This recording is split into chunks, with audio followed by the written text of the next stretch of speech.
Hi, welcome to my review of Tom Tykwer's and the Wachowskis' Cloud Atlas. So I'm just going to read the summary of IMDb, and it says, an exploration of how the actions of individual lives impact one another in the past, present, and future, as one soul is shaped from a killer into a hero, and an act of kindness ripples across centuries to inspire a revolution.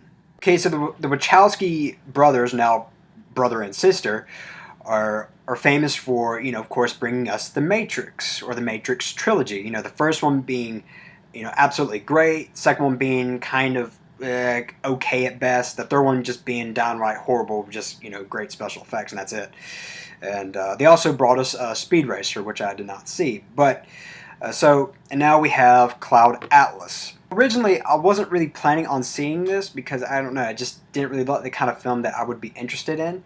And plus, you see the trailer and you're like, wow, this is going to be, a complete mess. But to my surprise, it's not as messy as I thought it would be. Now, don't get me wrong, the film, it is a bit, it doesn't necessarily follow your average narrative. It kind of bounces around. And I mean, like, they might spend a couple of minutes with one character's, like, story, but then they'll, like, jump around to, like, another story, and they'll spend a few minutes on that. They'll jump back to that story, and then they'll jump to a totally different one.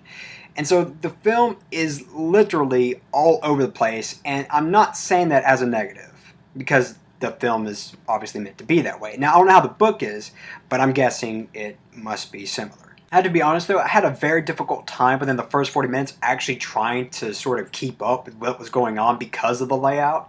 And, even then, some of the stories, I still didn't get quite what was going on.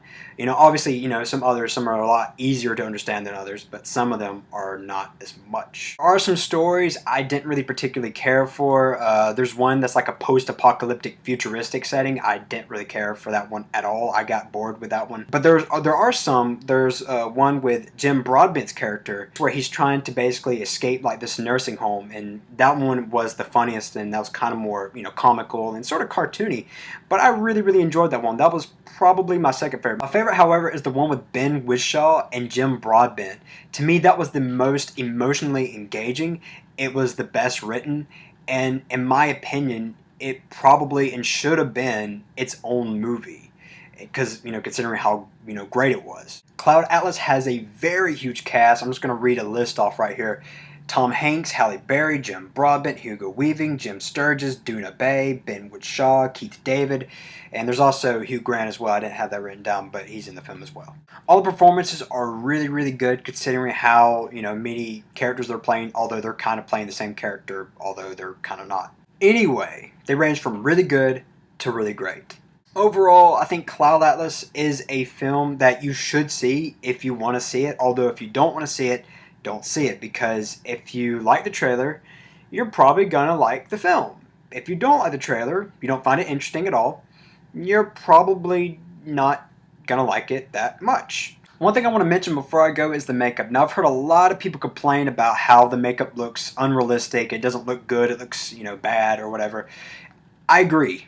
It doesn't look the greatest because it looks a bit awkward. Now, however, if the makeup looked too good, I would have had a really hard time deciphering who's who, and I already had that problem even with the makeup. So it's not a big problem. I don't think it's a big deal. That's just me. I'm not much of a, I guess I don't really look for that kind of stuff. It looked okay. It just didn't look great. It looked okay. I do think the film is a little too long. It clocks in at around 2 hours and 40 minutes. And, usually, I don't mind it if the film is great. I don't really consider Cloud Atlas great, although someone might, and that's fine.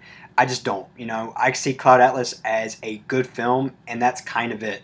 I give Cloud Atlas a 3 out of 5. Like I said earlier, you should go see it if you're interested. If you're not, then just skip it. But overall, it is a good film.